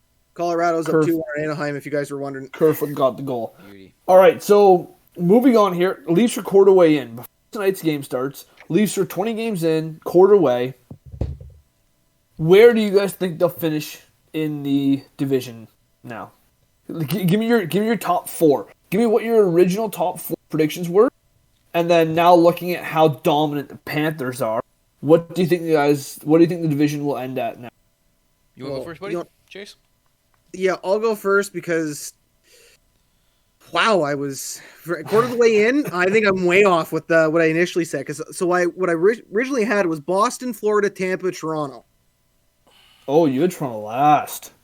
Boston has started off slow. They become like the waffler in that division, in my opinion. They don't know where they're going. They're also games behind everybody, though. They are, but right? when you watch them play, yeah, it's not good. No, it's not. They're struggling. Like, they have their moments, but then the next game they fall apart. So it's a hit and miss. So what I have as my updated would be Florida takes the number one spot because right now they're without Barkov and they're still dominant. It's stupid how good they're. Toronto in second because again they are starting to play a full 200-foot game and that's what they needed to do. Yeah. Boston goes to 3 because I think they will pick it up, but I think it's going to might be a little late to make a solid push. Mm-hmm. It all depends. And then Tampa last because right now I'm not impressed with Tampa at all. Vasilevsky's been hot and cold. They don't have the depth scoring as they did last year, losing Gaudreau, Coleman, now points out for 4 to 6 weeks. Kucherov, it depends on what he looks like when he comes back from injury. If it's anything like the playoffs, good. But we don't know. Every year's different. So I think I want to revisit this at game 41. Because there might be some more changes in my future here. I forgot Point was out. I forgot. Was it? They just announced? Yeah, upper body or lower body? Yeah. We'll take a look. It's either 4 to 6 or 6 to 8. I remember seeing past week. Brandon, what do you got there? What's yours? So I originally had Boston top, then Tampa, Florida, and the Leafs last. I agree with you. Florida's the top right now. They're just playing out of their mind right now, and they don't even have a full healthy squad. It's insane. I'm putting Tampa second.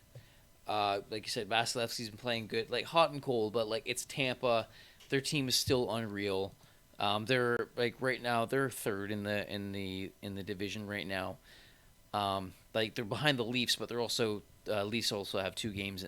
Lightning has 2 games in hand, so they win those 2 games, and they're ahead of the Leafs if they win their 2 games that they're behind. I got the Leafs in third because they are picking it up, but the Leafs are playing great. I don't see them overtaking Florida right now because they're just playing like I said, insane right now. And I think Tampa is going to overtake the Leafs. Not by much. I think it'll be pretty close, but I think Tampa is going to have some points on the Leafs by the end of this year. And then I have Boston in fourth because they're picking it up. But I think it looks like this year they kind of look like a fringe playoff team. They're going to make the playoffs because there's not really anyone phenomenal underneath them. They're going to beat whoever's underneath them. But yeah, I got Florida, Tampa, Leafs, Bruins. Okay. So, Jeans, before you start, it's 4 to 6 weeks for Braden Point upper body injury. Okay. 4 to 6, yeah. So my original was Leafs coming first, Florida second, Tampa third, Boston fourth, and I am not changing that. Yeah. I'm leaving it exactly how I had it. The only thing, I didn't expect Panthers to come out this hot. Because they are playing very well. But I'm not changing the only ones I'd maybe change are Florida and the Maple Leafs. But the Leafs are playing exactly how I see them play. Especially in the last 3 games. Right? Like they're now playing a very strong defensive game. And I think they're only going to keep getting better. Like I think this is the Maple Leafs' best year, and so I'm going to keep them, even though Tampa or even though is beating them right now, and I think the Leafs are going to beat Florida in the long run in the 82 games. The only reason I disagree with you on that is just because of their power play, as like their power play is getting less hot, and I think that's going to affect them in the long run. But we're only quarter way in. Fair. So they could change that, right? Like right now they focusing because I don't know how long the bench is, how the coaching is. They could be focusing defensively right now, right? We've seen it. We've seen them get much better defensively. They might be first half of the year defensive. Get that mindset, play a strong defensive game, and then they can work on the power play, right? Because if we're winning games without the power play right now, what happens when they do turn it? What happens when they do get the power play working? Problem is they got to get the power play working. Absolutely, and it's been a constant issue. So yes, it has. Yes, it has. I don't think it's just going to be a snap, do one thing, and it's going to fix it. They got to focus in on that, and figure out what the hell's going on. Yeah, and or is this going to be one of those things where it's either the power play's on and the defense isn't there, or the defense on the power play's not there? And that's the thing, right? Is we've seen it before in the past where Maple Leafs were scoring 5, 6, 7 goals a game, and they were winning, and we saw it. Oh, I don't know how many years ago it was now, where the team got very, very defensive, but they weren't winning games because they couldn't score. Yeah. Right. So you need to find that even mix, and I think this is the team that could do that. Considering how strong they've played defensively in the last couple games, all they need to do is turn up that power play a little bit, tweak a couple things, and they could be a very, very strong team. Mm-hmm. The other option is go like late 90s, early 2000s Detroit or New Jersey Devils.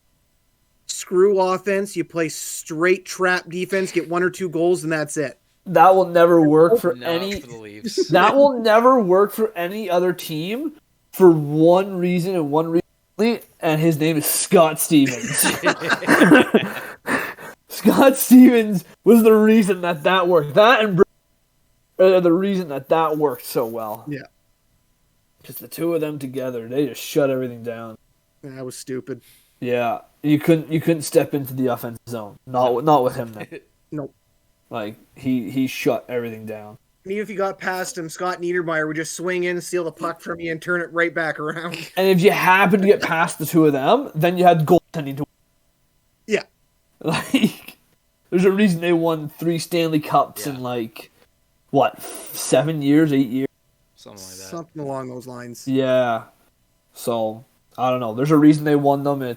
They were a strong defensive team, and they only had to get a goal per game. Yep. Right? And look at the way the Leafs are playing right now. They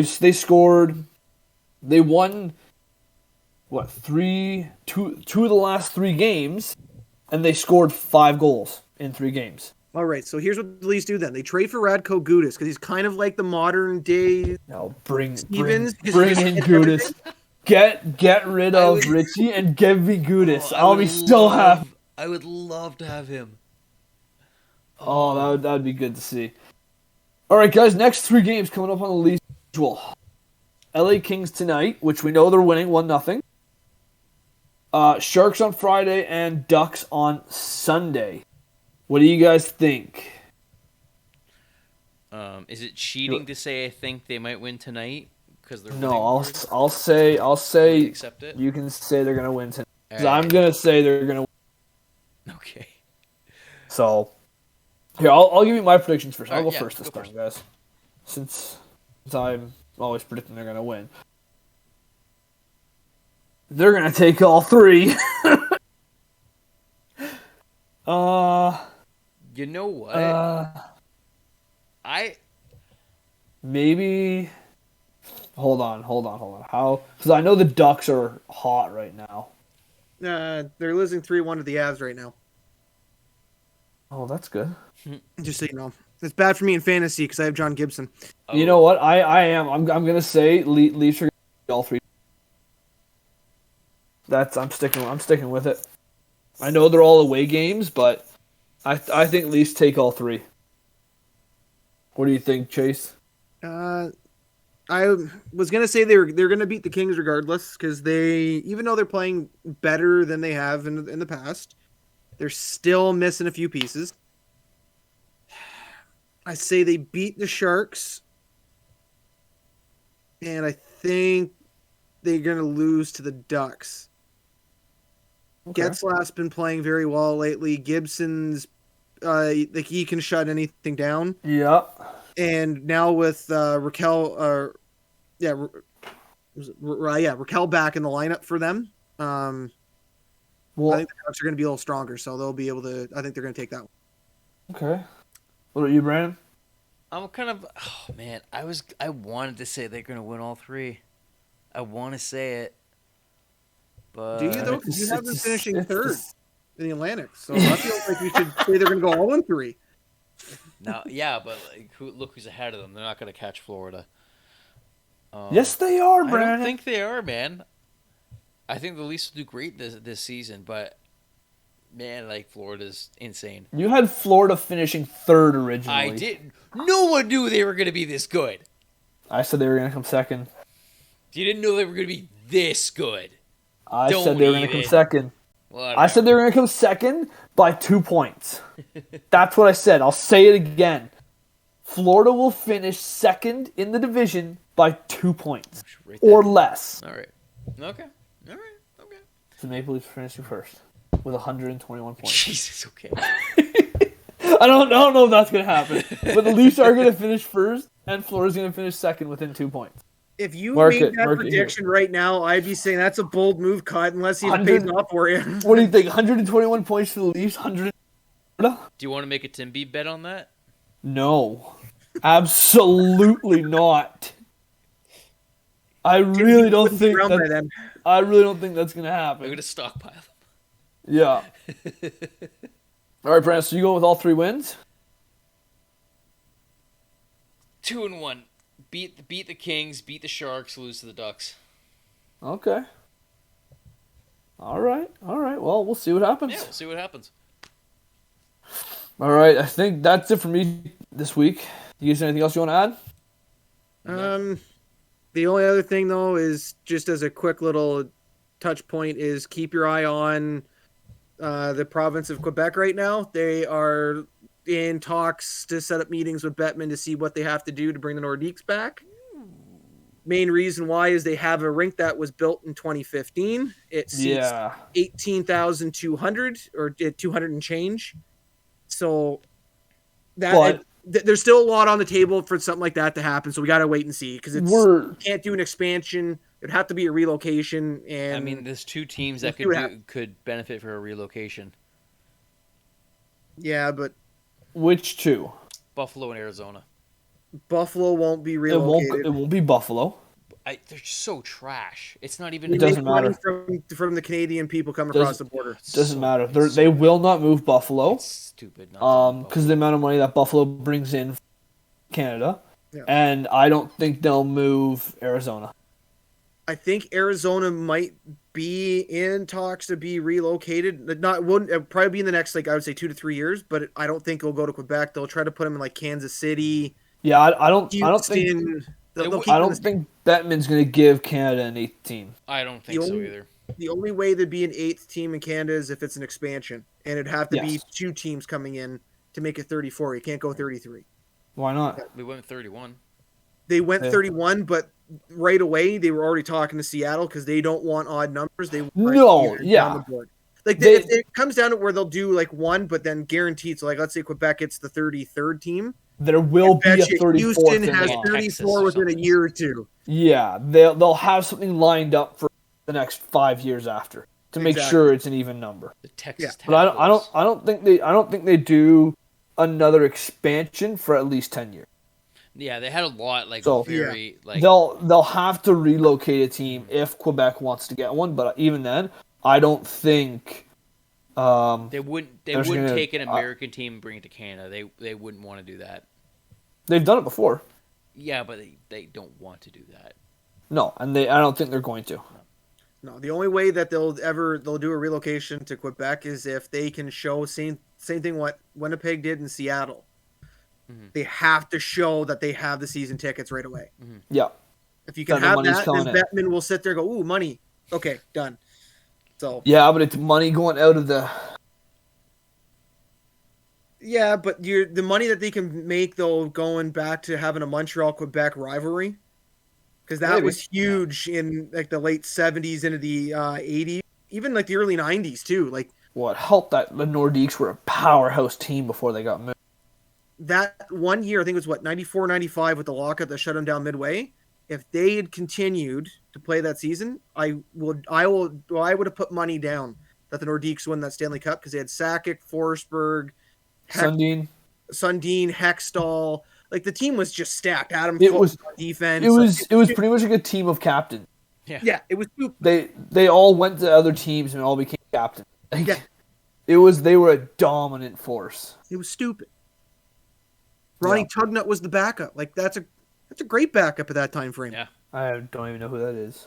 Well, all you need to know his last name was Tugnut, and that's like one He's of the good. Hockey Hall of Fame That's- greatest names. Good I to don't go. even care what his save percentage is. His last name is Tugnut. Yep. I want a jersey. All right, guys. That's I think that's it for me. That's all I've got this week. That's everything I have. Yeah. All right. Next week we're going to be recording a little early in the week. Yeah. We all have some things going on, but we're not going to miss a week. Thankfully, the Leafs were gracious enough to have a very long delay in games, so we're going to be recording on the Monday.